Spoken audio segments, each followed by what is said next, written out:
नमस्कार, होमिल टीवी भारत में आपका स्वागत। उत्तर प्रदेश की राजधानी लखनऊ में बड़े मंगल के अवसर पर आयोजित भंडारे में समाजवादी पार्टी के राष्ट्रीय अध्यक्ष अखिलेश यादव पहुंचे और हजरतगंज स्थित मीडिया प्लांट द्वारा आयोजित इस भंडारे में अखिलेश यादव ने प्रसाद वितरण किया और लोगों से मुलाकात की।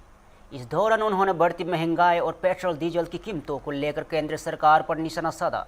अखिलेश यादव ने कहा है कि आने वाले समय में महंगाई और बढ़ेगी और रुपये की स्थिति लगातार कमज़ोर होती जा रही है। उन्होंने लखनऊ की गंगा जामुनी तहजीब का जिक्र करते हुए कहा है कि बड़े मंगल जैसा आयोजन सामाजिक सौहार्द और लोगों को राहत देने का माध्यम है। ऐसा आयोजन लगातार होते रहना चाहिए। सपा प्रमुख ने प्रश्न पत्र के लीक मामले पर भी सरकार पर को घेरा और उन्होंने कहा है कि सरकार में चारों ओर भ्रष्टाचार फैला हुआ है और युवा परेशान है। इसके साथ ही अखिलेश यादव ने राजधानी लखनऊ की यातायात व्यवस्था पर सवाल उठाते हुए कहा है कि स्मार्ट सिटी कहे जाने के बावजूद शहर की ट्रैफिक व्यवस्था बेहद खराब है। तो ये सरकार में बचेंगे कैसे? बीजेपी वालों को अपनी जमीन ढूंढनी पड़ेगी। सासाराम को मिनी कोटा कहा जाता है। सड़क पे नमाज नहीं पढ़नी चाहिए और सब प्यार समझाएगा। देखिए, ऐसा है, हमारा भारत सबके लिए बराबर है, संविधान बराबर की है। हम लोग आज भी बाहर बैठे हैं सड़क पर। अगर सरकार मना कर देगी कि हम प्रेस नहीं सड़क पे कर सकते, तो सरकार हर आयोजन को सड़क पे करा रही है क्योंकि उन्होंने कोई इंतजाम ही नहीं किया। कोई इंतजाम नहीं किया है। स्मार्ट सिटी बताओ, लखनऊ में रेंगता है ट्रैफिक। स्मार्ट सिटी, किसी के धर्म से खिलवाड़ नहीं होनी चाहिए। हमारा संविधान, हमारा लोकतंत्र कहता है कि सबको बराबर का अधिकार है। भारतीय जनता पार्टी ये चाहती है कि हम बहस करने लगे और चीजों पर। उन्हें अभी देखना, भाजपाई क्या कहेंगे कि भाजपा के डर से हनुमान जी की जयंती पर पत्रकारों का भंडारे में गए हैं। जो ये कहे उसका नाम पता हमें बताना, उसको गाड़ी हम भेजेंगे और सैफ ही अपने हनुमान जी का दर्शन कराएंगे। और तुमने समझा नहीं, सोने की चिड़िया बोलने वाला अमृतकाल में बीजेपी वाले सोने की चिड़िया सहम गई है। अमृतकाल में सोने की चिड़िया सहम गई है और सोना ऐसी व्यवस्था कर दी है कि हमारे सुनार खटिया डाल के सोए वहाँ पे, सोना शुरू कर दें।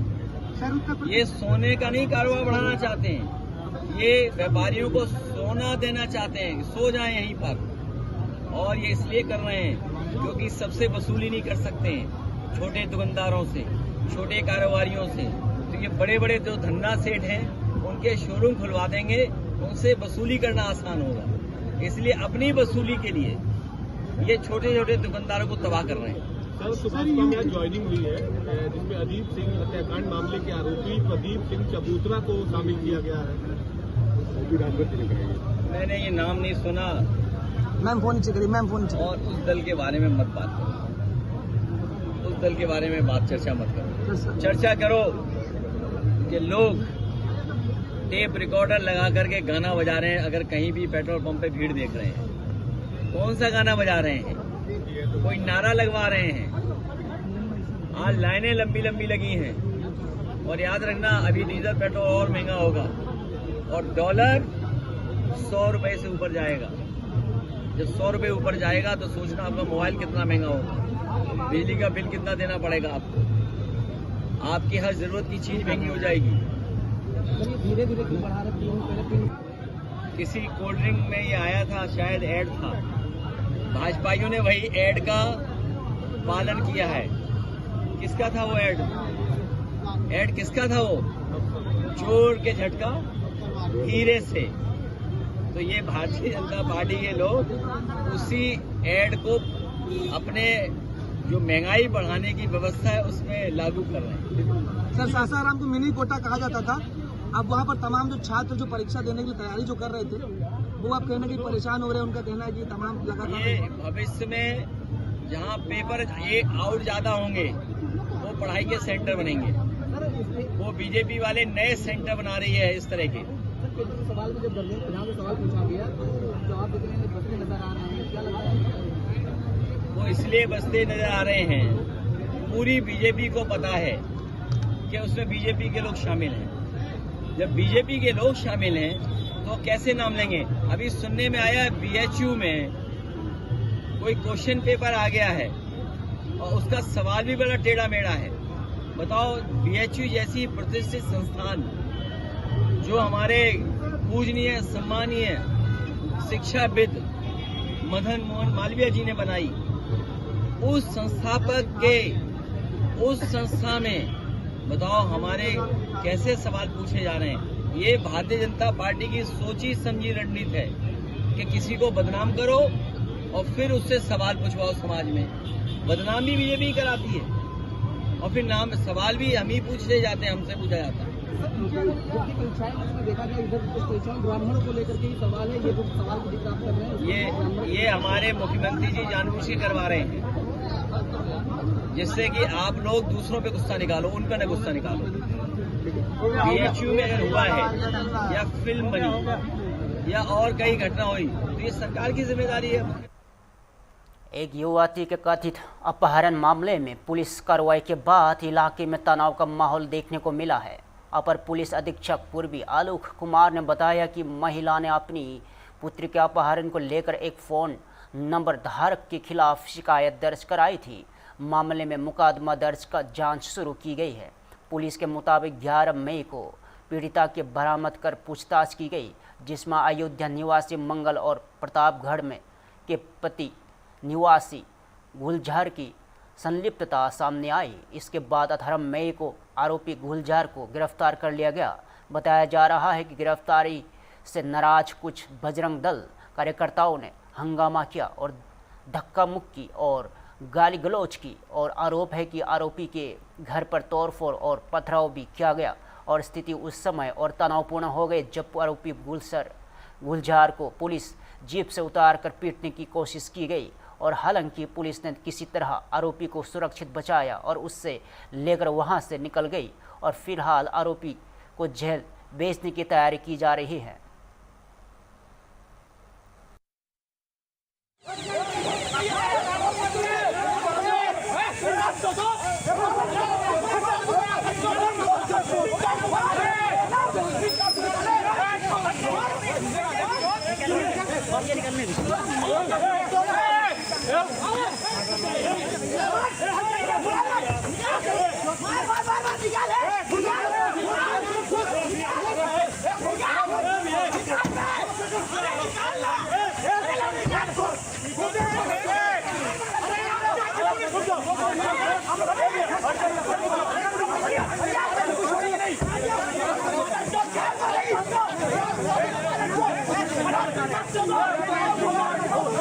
जनपद प्रतापगढ़ के थाना पट्टी पर मुकदमा अपराध संख्या 133/26 अंतर्गत धारा 87 व 137(2) BNS पंजीकृत हुआ।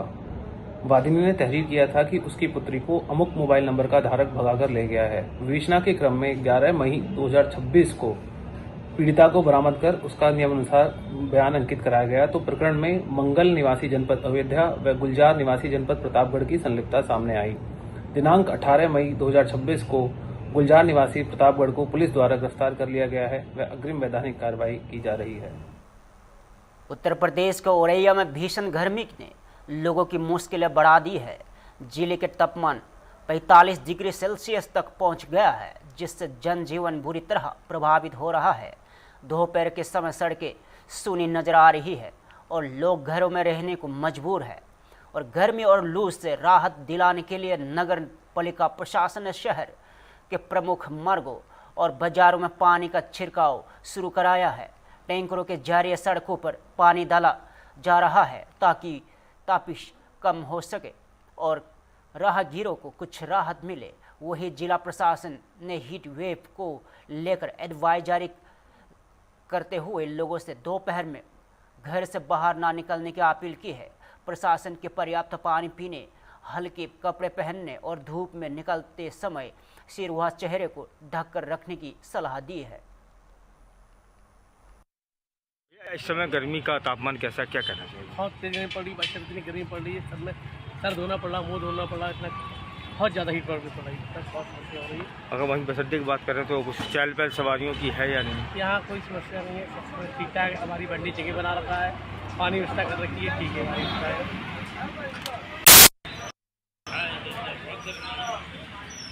बहुत भयानक गर्मी लग रही है। हम जमुना पार से आए भाई साहब, वहाँ इतनी गर्मी पड़ रही है भीषण कि वहाँ से ज़्यादा यहाँ औरैया में लग रही है। दूसरी चीज़ कि हम रहते हैं कॉलोनी में भाई साहब, कॉलोनी में रहते हैं, बहुत ज़्यादा गर्मी के मारे दिमाग खराब है। वहाँ कूलर पंखा कुछ नहीं चल पा रहा है, इतने दुखी हो चुके हैं। क्या नाम है? राम धीरे।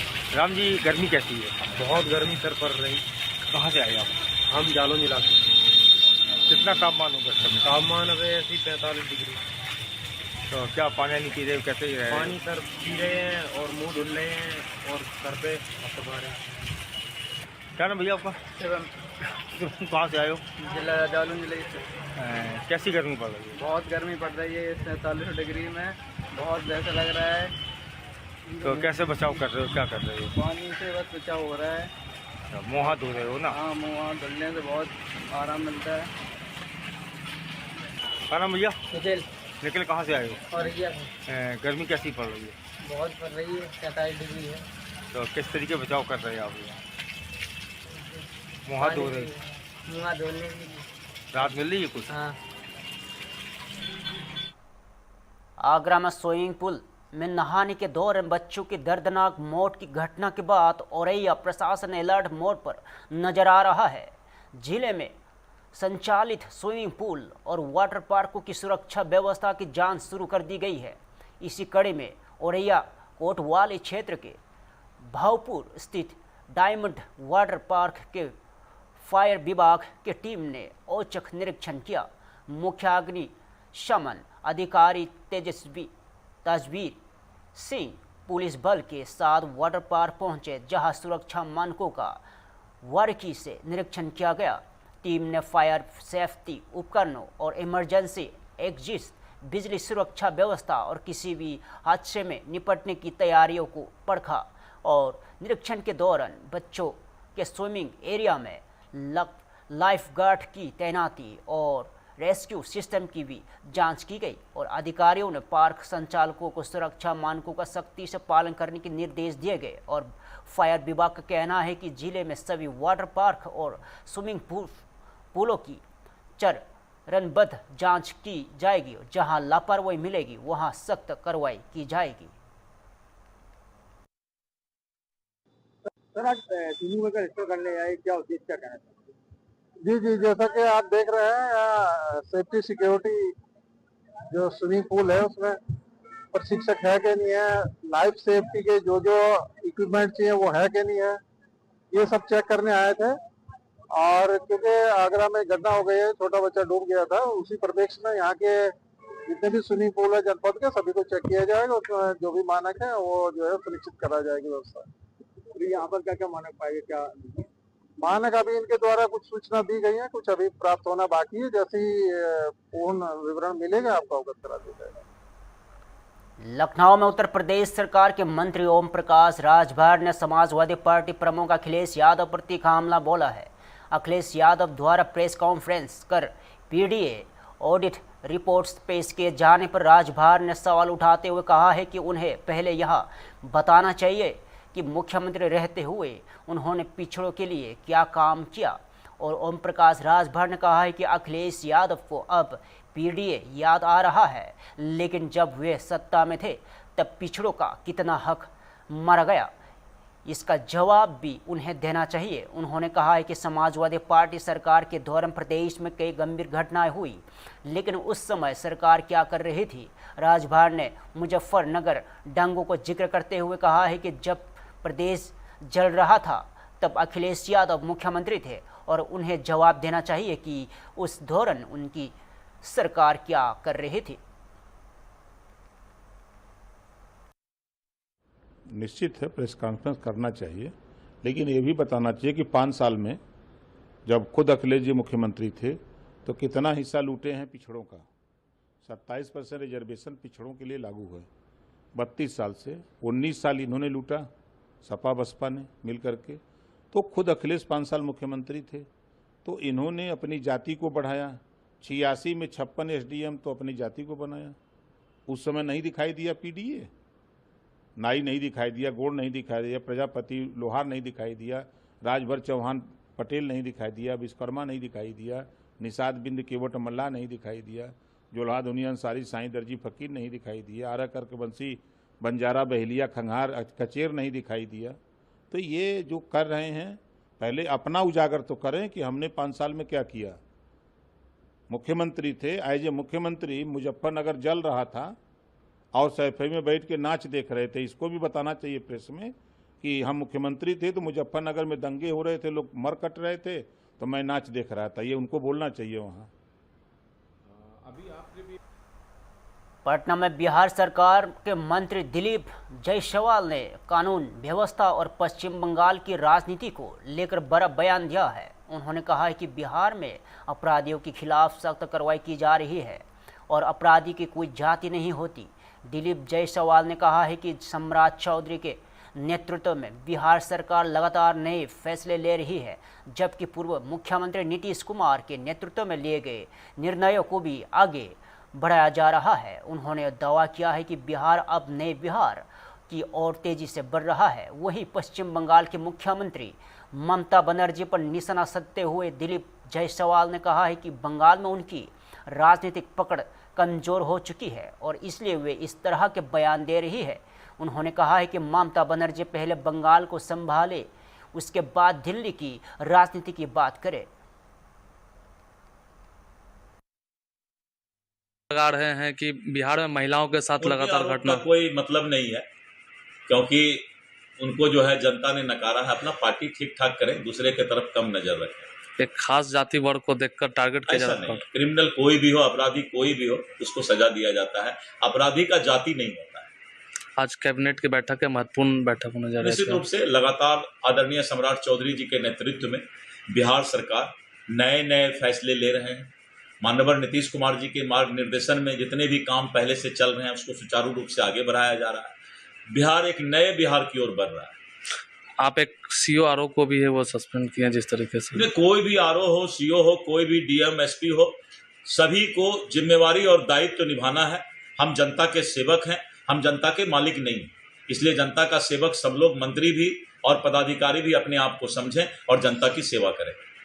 ये ममता बनर्जी हुई ये बोल रही हैं कि आने वाले दिनों में बीजेपी की सरकार हट जाएगी और बंगाल में है वो। ममता बनर्जी को बंगाल की जनता ने सफाया कर दिया है। तो होता है ना मानसिक रूप से विक्षिप्त हो जाना, तो ममता बनर्जी मानसिक रूप से विक्षिप्त होकर अब इसी तरह जो है बहुत सारी बातें करेंगी। बंगाल तो बचा नहीं पाए, अपना घर तो बचा नहीं पाए, अब दिल्ली की बात कर रहे हैं। अरे जब आप शासन में थे तब दिल्ली की बात करते तो चलता, लेकिन आज जब नावे पर से उतर गए तो फिर जहाज की बात क्या करते हैं। फाल्टा सीट पर जो उपचुनाव होना था वहां का टीएमसी कैंडिडेट है जहांगीर खान, उन्होंने अपना नाम वापस ले लिया। देखिए वहां की जनता समझ गई है। ममता और अभिषेक बनर्जी को अभी तक होश नहीं आया है, लेकिन वहां की जनता समझ गई है कि अब जो है तुष्टीकरण और इस तरह का गुंडागर्दी की राजनीति बंगाल में नहीं चलेगा। चुन चुन करके एक एक गुंडे को और ऐसे लोग को सजा दिया जाएगा। उत्तर प्रदेश में पड़ रही भीषण गर्मी का असर अब जानवरों पर भी दिखाई देने लगा है। इसी को देखते हुए लखनऊ चिड़ियाघर प्रशासन ने जानवरों को गर्मी से बचाने के लिए विशेष इंतजाम किए गए हैं। लखनऊ चिड़ियाघर के निदेशक संजय कुमार ने बताया कि सभी बड़ों में पानी के छिड़काव की व्यवस्था की गई है ताकि तापमान को नियंत्रित रखा जा सके। इसके साथ ही जानवरों को धूप से बचाने के लिए छप्पर लगाए गए हैं और बड़े बाड़ों में कूलर की व्यवस्था भी की गई है। उन्होंने बताया है कि गर्मी के मौसम में जानवरों के खान पान का भी विशेष ध्यान रखा जा रहा है। जानवरों को ठंडक देने के वाले फलों की मात्रा बढ़ाई गई है ताकि वे स्वस्थ रह सके और गर्मी के असर कम हो। लखनऊ जू में हाँ, मैं संजय कुमार विश्वाल, यहाँ डायरेक्टर लखनऊ जू। तो इस बार जैसे हमारे हीट वेव अप्रैल के महीने से ही शुरू हो गया है, तो इसलिए हम लोगों की भी तैयारी भी से थोड़ा पहले ही अच्छे से शुरू हो गया है। तो हम लोग लगभग हर बाड़े में जो है स्प्रिंकलर की व्यवस्था की है, जहाँ टाइम टू टाइम जैसे पानी पूरा मतलब फवारा की तरह छोड़ता रहता है। इसको छोड़ के जो बर्ड सेक्शन है और हिरन, इन सब सेक्शन में जैसे क्या कहते हैं, छप्पर रखे हैं कि घास के छप्पर रखे हैं कि जहाँ पे अगर पानी आएगा तो ठंडी रहेगी, टेम्परेचर कंट्रोल में रहेगा। इसको छोड़ के जो बड़े बड़े बाड़े हैं हमारे, खासकर टाइगर, लायन और भालू के, इन सब में कूलर की भी व्यवस्था की गई है। और बड़े बड़े बाड़ों में जहाँ पे भी पानी रखने की सुविधा है तो वहाँ पानी में मतलब पानी पूरा भर के रखा गया है, जिसमें आप देख सकते हैं कि जानवर जो है वहीं ज़्यादातर टाइम बैठे रहते हैं। तो ये सब व्यवस्था की गई है। इसको छोड़ के डाइटिंग में भी थोड़ा बहुत, जो कि हमारे नॉर्मली मई के महीने में शुरू होता है, तो हमारी डॉक्टरों की टीम है उनके देख रेख में चल रहा है। तो अभी जैसे जो तृणभोजी प्राणी है उसमें फल की, जैसे फल की मात्रा बढ़ा दी गई है। पहले जैसे जहाँ साग सब्जी ज़्यादा खाते थे, आजकल जैसे फल हो गया, तरबूज हो गया, ककड़ी, खीरा, इन सब दिया जाता है। और तृणभोजी प्राणी हमारे, और जो हमारे कार्निवोरस होते हैं, जो मांसाहारी प्राणी होते हैं, तो उन लोगों का थोड़ा सा कम होता है डाइट। जैसे कोई अगर जानवर 10 किलो मीट खाता है तो अभी वो 8.5 से 9 किलो खाना खाते हैं, कि थोड़ा एनर्जी कम खर्चा होता है उनका इस टाइम में घूमना फिरना, क्योंकि थोड़ा रेस्ट करना प्रीफर करते हैं। तो राजस्थान के चित्तौड़गढ़ में निजी मेडिकल स्टोर संचालकों ने अपनी विभिन्न मांगों को लेकर एक दिन की हड़ताल का ऐलान किया है। मंगलवार रात 12 बजे से शुरू हुई यह हड़ताल आज रात 12 बजे तक जारी रहेगी। जिले भर में करीब 850 होलसेल और रिटेल मेडिकल स्टोर बंद है, जिससे दवा खरीदने पहुंचे लोगों की परेशानी का सामना करना पड़ रहा है। और मेडिकल स्टोर संचालकों का कहना है कि नकली दवाओं पर नियंत्रण और ऑनलाइन दवाओं की बिक्री पर रोक और कॉरपोरेट कंपनियों द्वारा भारी डिस्काउंट दिए जाने के विरोध में यह बंद बुलाया गया है। और यह हड़ताल All India Organisation of the Chemist and Druggist के आहन पर की जा रही है। वही जिला केमिस्ट एसोसिएशन की ओर से सुबह 10:30 बजे रैली निकलकर जिला कलेक्टर को ज्ञापन सौंपा गया।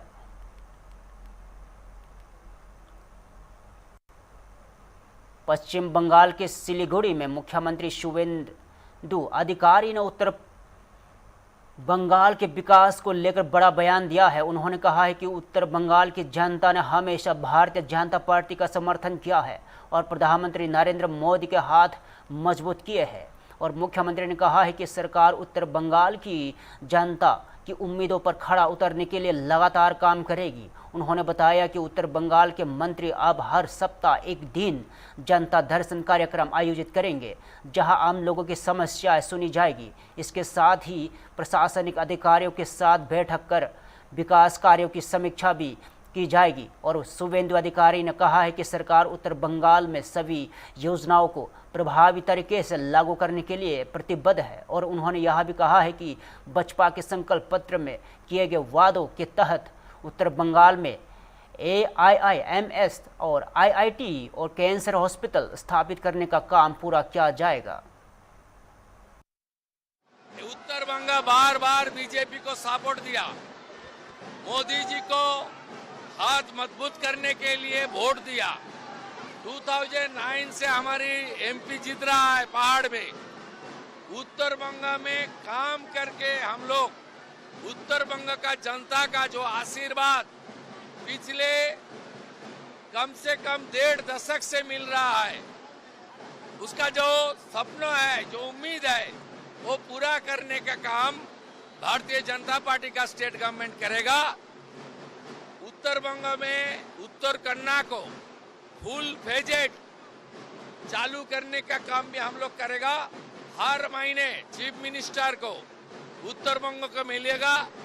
मैं यहाँ घूमने नहीं आऊंगा, काम करने के लिए आऊंगा और ज्यादा बात भी नहीं बोलूंगा, ज्यादा काम करूंगा। और जो हमारा नॉर्थ बंगाल का मिनिस्टर बना है, उन्होंने उत्तर कन्या में हर हफ्ते में पूरे एक दिन 9 से 11 बजे तक जनता दर्शन करेगा। 11 बजे से 1 बजे तक हर प्रोग्राम का रिव्यू करेगा एमपी एमएलए के एडमिनिस्ट्रेशन के साथ लेकर 2 बजे से 4 बजे तक सब एमपी एमएलए के साथ हर हफ्ता मीटिंग करके उत्तर बंगाल में। फिलहाल के लिए इतना ही। ताज़ा खबरों जुड़े रहे हम टीवी भारत के साथ।